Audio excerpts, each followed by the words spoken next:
नंदुरबार जिल्ह्यातील शनिमांडळ हे गाव म्हणजे शनिनगरी. इथे शनिदेवाचं जागृत देवस्थान आहे. शनी अमावस्येच्या दिवशी इथे खूप मोठ्या प्रमाणात भक्तांची गर्दी असते. लांबून लांबून लोक दर्शनासाठी येतात आणि इथे शनिदेवाला सत्यनारायणची पूजाही होते.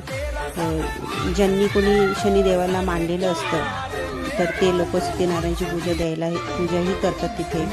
आणि खूप मोठ्या प्रमाणात भक्तांसाठी महाप्रसादाची व्यवस्था केलेली असते. महाप्रसादामध्ये बेसन आणि भाकरी असतात. खूप मोठ्या प्रमाणात भक्त लोक येतात दर्शनासाठी.